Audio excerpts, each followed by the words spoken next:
Kamonyi abo tutabanye mu gitondo Ginga niho nduye inankora umurimo w'Imana w'itoro rya EPR Ginga. Rero mbaye ikaze umwanya w'ijambo ry'Imana burije nimugoroba, ariko ndavuga umwanya mutoya mu minota nahawe, ntabwo ndi buyirenze rwose, ndakoresha umwanya neza. Abo twari kumwe mu gitondo twavuze ku mbaraga z'amasengesho, tuvuga uburyo amasengesho azana impinduka ku muntu, tuvuga uburyo amasengesho ahindura amateka. Reka tugire ituze abarimo bicaza, dutuze kugira ngo twumve ijambo ry'Imana mwanya mutoya. Haleluya. Tuvuga uburyo amasengesho ari inka idateka, ni inka ushobora gukama ntiteke. Inka zisanzwe zirateka, ariko amasengesho ni inka idateka. Reka dusome ijambo ry'Imana mu Byakozwe n'Intumwa. Byakozwe n'Intumwa ni igice cya 3. Igice cya 3 Byakozwe n'Intumwa n'umurongo igice cya mbere, duhere ku gice cya mbere. Igice cya mbere umurongo wa 8. Igice cya mbere Byakozwe n'Intumwa umurongo wa 8. Cyakora muzahabwa imbaraga Mwuka Wera namanukira, kandi muzaba abagabo nyabagabo wo kumpamya Yerusalemu, Yudeya yose ni Samariya no kugeza ku mpera y'isi. Twakireza ijambo ry'Imana. Turongera n'ubundi muzakozwe n'Intumwa. Ibyakozwe n'Intumwa ni igice cya 3 umurongo wa mbere.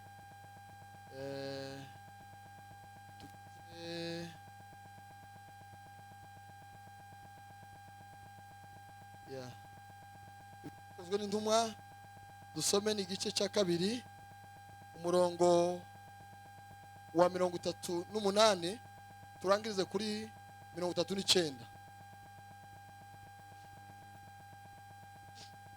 Dusome mu izina rya Yesu. Aravuga ngo Petero aramusubiza ati nimwihane. Petero arasubiza ati nimwihane umuntu wese muri mwe abatizwe mu izina rya Yesu Kristo, ngo mubone kubabarirwa ibyaha byanyu, kandi namwe muzahabwa impano y'Umwuka Wera, kuko isezerano ari iryanyu n'abana banyu n'abari kure bose, abahamagarwa n'Umwami Imana. Twakineza ijambo ry'Imana. Haleluya. Ijambo rivuga ngo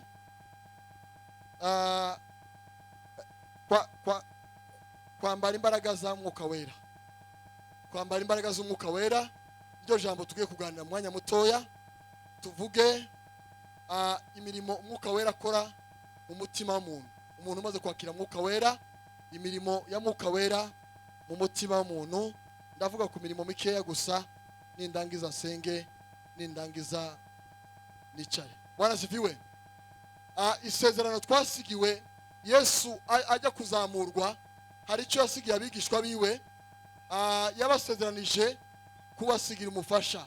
Bari basigaye mu by'ukuri badashaka ko abakurwaho, ariko Yesu arababwira ngo nzabaha umufasha uzabafasha mu murimo wose muzakora. Nzabasigira umufasha, kandi umufasha Yesu yasezeranije abigishwa biwe ni Umwuka Wera. Niwo mufasha Yesu yasigiye abigishwa biwe. Ariko ijambo ryashimishije nuko ijambo ry'Imana ryavuze mu gitabo cy'Ibyakozwe n'Intumwa hano kuri 2:38 hepfo, havuze ngo iri ni ryo sezerano twasigiwe. Bwana sifiwe. Iri ni isezerano twasigiwe. Naje gusanga tugira amasezerano menshi atandukanye mu buzima bwacu, ayo tuya duhanurirwa babwira ngo muzaba abagabo nyabagabo bakumpamya i Yerusalemu, i Yudaya, ni Samariya no kugeza ku mpera y'isi. Ariko hepfo muri kabiri arabwira ngo iri sezerano rya Mwuka Wera ni umurage. Bwana asifiwe, Bwana asifiwe, Bwana asifiwe. Arabwira ngo ni umurage wanyu mbasigiye, ni isezerano mbahaye mwebwe ubwanyu n'abana banyu n'abari kure bose abahamagawe n'Imana. Bishatse kuvuga iki? Umukristo wese wakiriye Yesu nk'umwami n'umukiza w'ubugingo bwawe yahawe isezerano rya Mwuka Wera. Iryo ni isezerano twese twasigiwe, abakuru n'abatoya, abagabo n'abagore, abakobwa n'abahungu. Iryo sezerano turufiteho uburenganzira 100%. Tuzamure Imana icyubahiro. Haleluya, haleluya. Ikiza kigaragara Mwuka Wera yageze mu muntu, ikigaragaza ko Mwuka Wera yageze mu muntu, hari impinduka zibaho. Umuntu nakomeza kuba uko yarari. Petero wa wundi Yesu yabwiye ngo ingoko itarabika urabunyihakanye gatatu. Petero abwira Yesu, aramubwira ngo aho ujya hose turajyana, ndetse no gupfa niteguye ko dupfana. Ariko Yesu kubera ko yarebaga umutima wa Petero, umutima wa Petero mu gihe yari atakira imbaraga za Mwuka Wera, Petero wa mbere y'Umwuka Wera na Petero wo muri Pentecote bari batandukanye 100%. Bwana asifiwe, Bwana asifiwe, Bwana asifiwe. Iyo umuntu atazura Mwuka Wera aba ataraba umuhamya nyawe. Ariko Umwuka Wera niwe ujya udutinyura, akatunyuza abandi batanyura, akaduha ijambo abandi bataribona. Haleluya, haleluya, haleluya. Nigeze kuba ahantu n'umuzamu n'umusekirite ukora muri kampani ya sekirite. Noneho ngasenga Imana, umukobwa yari yuzuye Umwuka Wera ku gipango kindi. Je nari ku gipango cy'abazungu, iyo ari ku gipango kindi, ariko ari umukobwa wuzuye umwuka wiki. Tuzamura Imana icyubahiro.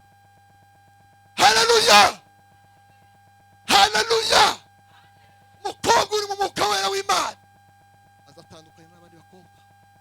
Umuhungu wuzuye Umwuka Wera w'Imana ntabwo bigarukira kukurimba gusa no gusirimba. Hari indi mirimo Umwuka Wera azakora mu muntu akamuhindura. Umuntu akaba umugabo, akaba umugore, akaba umukobwa wo guhamya ijuru. Ijuru ryareba mu ijuru rikavivura, rikavuga ngo hano muri Erayone mfite umugabo nyamugabo. Haleluya. Ijuru rikavuga ngo muri karitsiye ya hano mfite umugore utandukanye n'abandi bagore. Niyo mpamvu uriya muri rimzi w'108 yavuze ngo njyewe ni umukristo. Bwana asifiwe, haleluya. Ariko turi kumwe niba turi ko tuzamuri baricyubahiro. Haleluya. Aravuga ngo njye ni umukristo, nta kindi kijya gituma umuntu ahamya ubukristo bwe. N'igihe abandi bananiwe, n'igihe abandi bacize intege, nta kindi kijya gituma umuntu ahamya ubukristo bwe ni Umwuka Wera w'Imana. Bwana asifiwe, Bwana asifiwe, haleluya. Aravuga ngo njye ni umukristo, icyo ni ikintu gihumuriza umutima wanjye kikanyibagiza ibyago byose. Haleluya, haleluya. Ba protokole bakore kazi neza, dukore neza mwituze.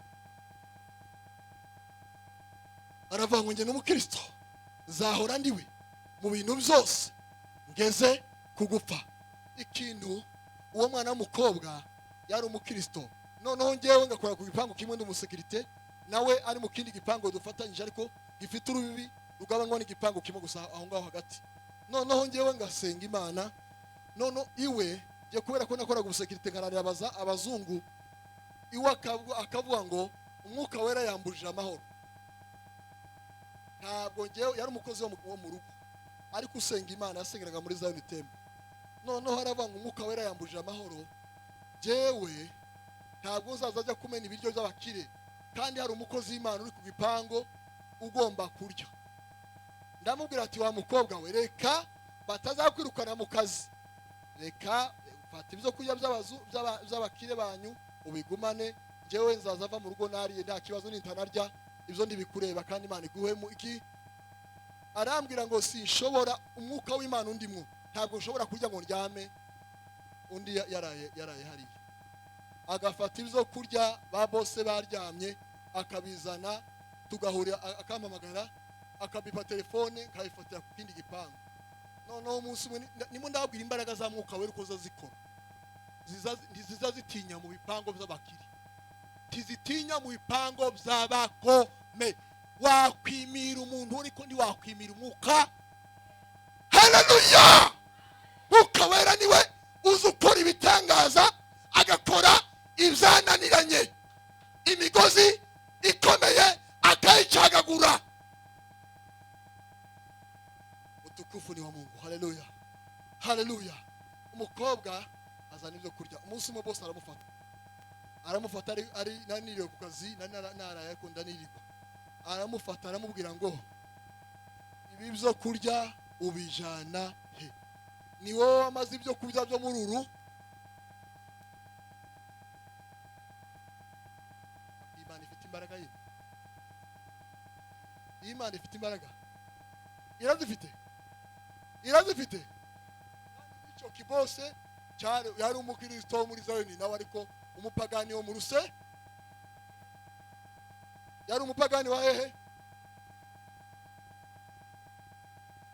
Umukobwa aramubwira ngo jewe sinshobora kurya, hari umukozi w'Imana wagize gute zamushira ibyo kurya, ntabwo ari inzira za magendo, wambonye sanzwe mbikora, none gukora icyusha.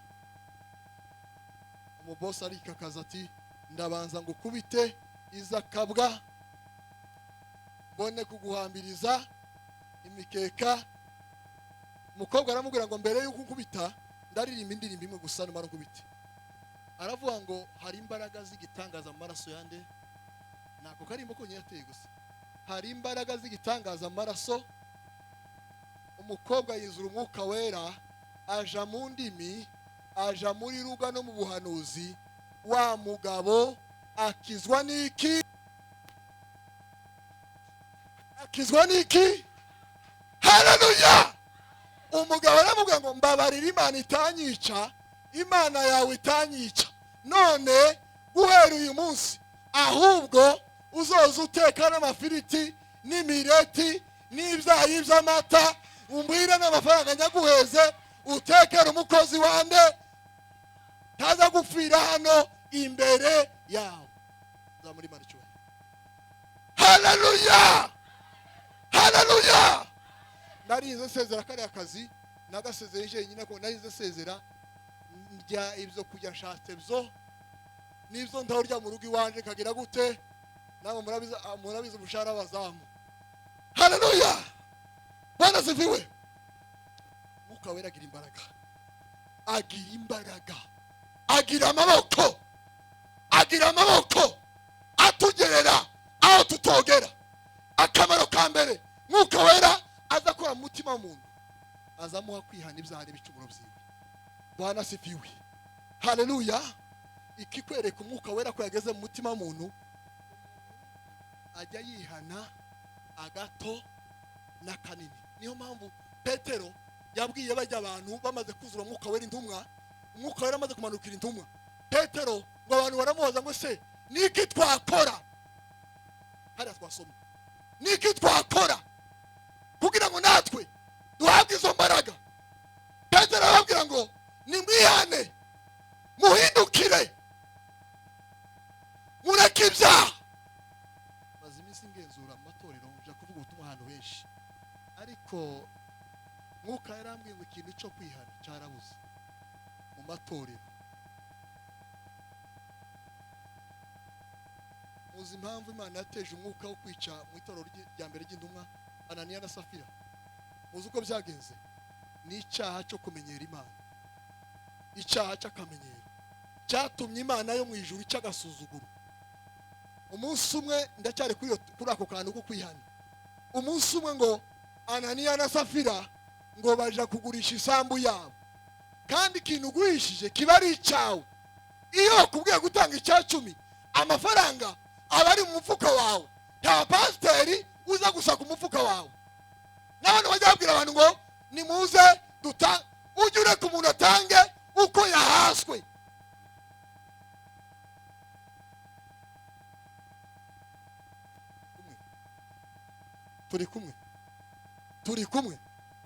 Turi kumwe. Umwuka wera amaze imisamba ambwira cyane, abantu ntago bakihana mu itorero. Abantu basambana mu matorero bakaza no ku ruhimbi. Inda zikabera mu byumba by'amasengesho no gusomana no gusambana, bagahungira hano kehe.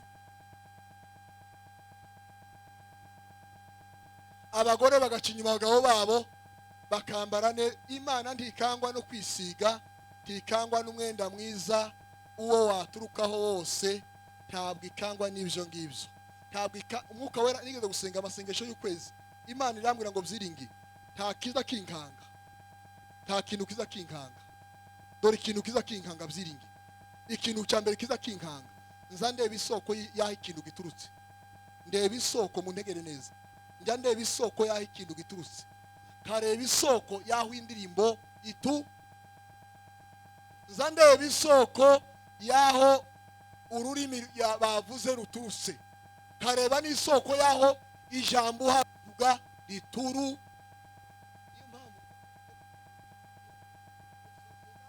Mu 2003 mu kigo Minervare yose ndayige ndayirangiza, baranyirukana muri interina kukiwiye Inyanga. Nari ndarahura na Yesu, nari mu rugomo rw'abandi bantu, amanyanga yose. Ariko gitondo nahuye na Yesu. Haleluya! Maze murana Yesu ankora ku mutima, andura imitwaro yose nari mfite. Ubundi mbohore, genda nimbohore gose numva n'amahoro. Haleluya! Iyo wahuye na Yesu babiye dada soni dada. Haleluya banda dada. Iyo wahuye na Yesu ubusambanyi buribwiriza. Iyo wahuye na Yesu ubujura buribwiriza. Iyo wahuye na Yesu izangano ziribwiriza. Iyo wahuye na Yesu ubugome n'ubugambo biravuga ngo bye bye nyakasi twaragiye. Haleluya! Ariko umuntu utayahura na Yesu ajya komeza kuba we, bwaburyarya bugakomeza, zazangano bwabugome.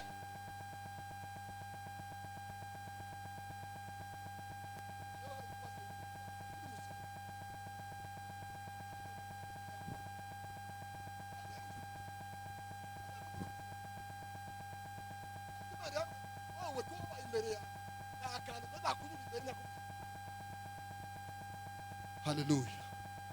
Tuzamuri Imana ikuzo ndashoje. Haleluya! Imana imaze kubona akamenyero kabaye mu itorero rya mbere ry'intumwa, ariko kamenyero kari muri itorero muri iki gihe, abakobwa n'abahungu bari mu gusambana.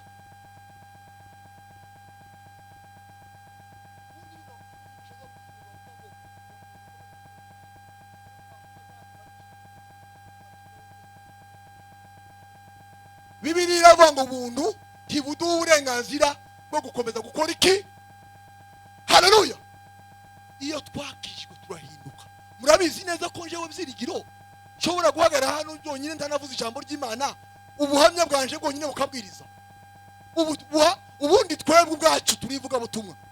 Mu rugo rwawe imbere y'umugabo wawe n'umugore wawe urivuga butumwa.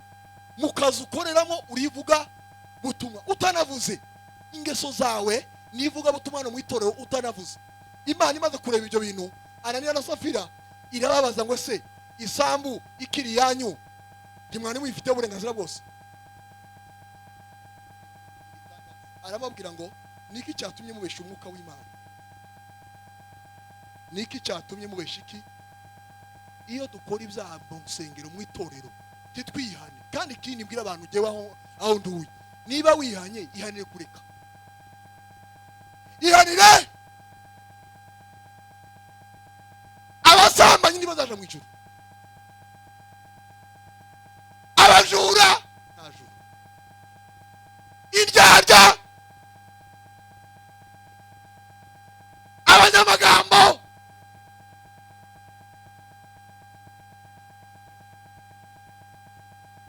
abanyamashari. Yabona mwese nese abonye akazi keza, igitima kikabyimba, puresha zikaza. Nubona mwene so yabonye ikintu ciza, jupukama usirimbe, wuzure mwuka wera. Ejo nawe ni wowe mu izina ryande. Haleluya, haleluya.